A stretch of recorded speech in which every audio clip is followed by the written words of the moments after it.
Hello friends, Ramya வீட்டு சமையலுக்கு உங்களை வரவேற்கிறேன். இன்றைக்கு நம்ம என்ன பார்க்க போகிறோன்னா, இந்த ஓட்டு கனவால் நம்ம இன்றைக்கி தொக்கு பண்ண போகிறோம். இந்த ஓட்டு கனவா நான் ஏற்கனவே போட்டில் போய் வாங்கியிருந்தேன், என்ன ரேட்டுக்கு வாங்கினேன் அப்படின்ற வீடியோ போட்டிருக்கேன், பார்க்காதவங்க பார்த்துக்கோங்க.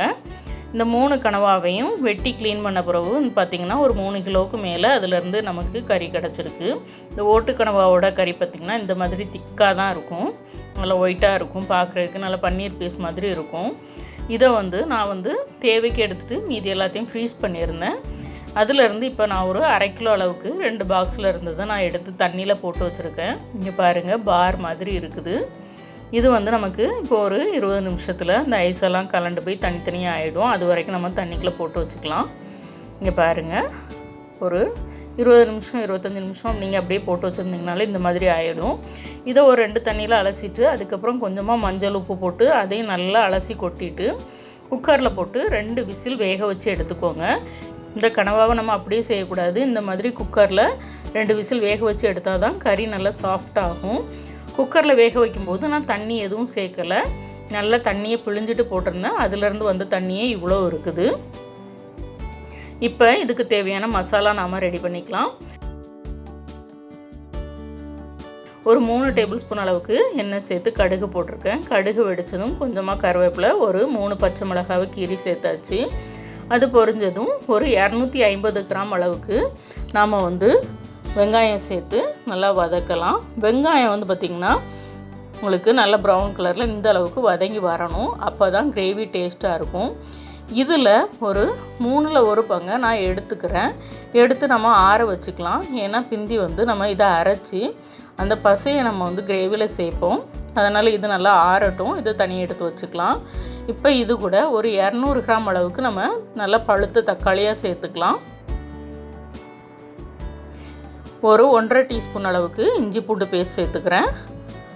இதுக்கு தேவையான உப்பு சேர்த்துக்கலாம்.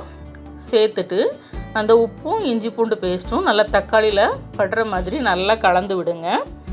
நாம் ஏற்கனவே கனவா வேக வைக்கும்போது நம்ம உப்பு மஞ்சள்லாம் போட்டிருக்கோம், அதனால் உப்பு பார்த்து சேர்த்துக்கோங்க.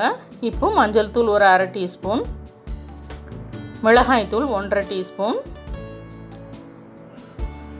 மல்லித்தூள் ஒரு 1/2 டீஸ்பூன், சோம்பு பொடி நல்லா ஒரு 1/2 டீஸ்பூன் சேர்த்துக்கோங்க. இந்த கிரேவிக்கு நல்ல டேஸ்ட் கொடுக்கக்கூடியது இந்த சோம்பு பொடி தான். எப்போவுமே ஓட்டு கனவா, நண்டு, பிறகு இறால் இதெல்லாம் செய்யும்போது கண்டிப்பாக நீங்கள் சோம்பு பொடி சேர்த்திங்கன்னா தான் டேஸ்ட் நல்லாயிருக்கும். சோம்பு பொடி கட்டாயமாக சேர்க்கணும், அதனுடைய டேஸ்ட்டு வேறு மாதிரி இருக்கும். கரம் மசாலா ஒரு 1/4 டீஸ்பூன் சேர்த்துக்கோங்க. வீட்டு கரம் மசாலா, அதனால் நான் கம்மியாக சேர்க்குறேன். நீங்கள் கடையில் வாங்கினீங்கன்னா கூட கொஞ்சம் சேர்க்க வேண்டியது இருக்கும். இப்போ நம்ம எல்லாத்தையும் நல்லா கலந்து விட்டுக்கலாம். நம்ம தக்காளி வதங்கினதுக்கு அப்புறமும் நம்ம மசாலாலாம் சேர்க்கலாம், இல்லை மசாலா சேர்த்தும் இந்த மாதிரி தக்காளியை நம்ம வதங்க விடலாம். தக்காளி நல்லா வதங்கி வர்ற வரைக்கும் மீடியம் ஃப்ளேமில் வச்சு நல்லா வதக்கி விடுங்க. தக்காளி ஓரளவுக்கு நல்லா வதங்கி வந்ததுக்கப்புறம் நான் இதில் என்ன சேர்த்தேன்னு பார்த்திங்கன்னா, நம்ம ஏற்கனவே வெங்காயம் எடுத்து வச்சுருந்தோம், ஆற வச்சுருந்தோம் வதக்கி, அதை அரைச்சி அந்த பசையை கலந்து வதக்கிட்டேன். அது வீடியோவில் ரெக்கார்ட் ஆகலை.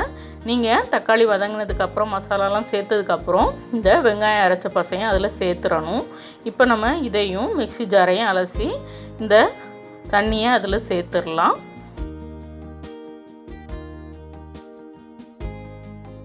இந்த வதக்கின வெங்காயத்தோட டேஸ்ட் இந்த கிரேவிக்கு இன்னும் நல்ல ஒரு டேஸ்ட் கொடுக்கும். இதே இது நம்ம சிக்கன்லாம் செய்கிறதா இருந்தால் அதில் நம்ம கேஷ்யூலாம் அரைச்சி சேர்ப்போம், அதுவும் இல்லாமல் கசகசாலாம் சேர்ப்போம். இந்த மாதிரி சீ ஃபுட் சேர்க்கும்போது நம்ம இந்த மாதிரி வெங்காயத்தை அரைச்சி சேர்க்கும்போது நல்ல ஒரு டேஸ்ட் கொடுக்கும். இப்போ நம்ம வேக வச்ச அந்த கனவாவை அந்த தண்ணியோடய சேர்த்துடணும். தண்ணியை வேஸ்ட் பண்ணக்கூடாது, ஏன்னா கனவாலேருந்து வந்த தண்ணி தான். சேர்த்து கலந்து விட்டுட்டு மீடியம் ஃப்ளேமில் ஒரு 5 நிமிஷம் நல்லா வேக விடுங்க. இங்கே பாருங்கள், வேக விட்டதுக்கப்புறம் இந்த பக்குவத்தில் வந்திருக்கு. இன்னும் கூட நல்லா கிரேவி திக்காகணும், அப்போ தான் டேஸ்ட் நல்லாயிருக்கும். இங்கே பாருங்கள், இன்னும் ஒரு 2-3 நிமிஷம் நல்லா வற்றி வரட்டும். அதுக்கப்புறம் நாம் ஃப்ரெஷ்ஷாக கருவேப்பிலை சேர்த்துக்கலாம். சேர்த்துட்டு நம்ம அடுப்பை ஆஃப் பண்ணிடலாம். இப்படியே நீங்கள் இந்த கிரேவியை சுடு சாதத்தில் போட்டு பிசைஞ்சு சாப்பிட்டிங்கன்னா டேஸ்ட் மட்டனை விட கண்டிப்பாக டேஸ்ட் சூப்பராக இருக்கும். உங்களுக்கு மட்டன் வாங்குறது ரொம்ப காஸ்ட்லி. 1 கிலோ வந்து உங்களுக்கு வந்து 1000 ரூபாய் 800 ரூபாய். ஆனால் இது பார்த்திங்கன்னா உங்களுக்கு 3 கிலோ வரைக்கும் வாங்கினீங்கன்னா தான், அதாவது க்ளீன் பண்ணதுக்கப்புறமே நமக்கு 3 கிலோ கறி வந்ததுனா தான் அது 1000 ரூபாய்க்கு வரும். கண்டிப்பாக நெக்ஸ்ட் டைம் நீங்கள் பார்த்தீங்கன்னா வாங்கி ட்ரை பண்ணுங்கள். உங்களுக்கு பிடிச்சிருந்ததுன்னா உங்களுடைய கமெண்ட்ஸை சொல்லுங்கள். ரம்யா வீட்டு சமையலுக்கு சப்ஸ்கிரைப் பண்ணுங்கள், லைக் பண்ணுங்கள், ஷேர் பண்ணுங்கள். மீண்டும் புது இன்ட்ரெஸ்டிங்கான வீடியோவில் பார்க்கலாம். பாய்.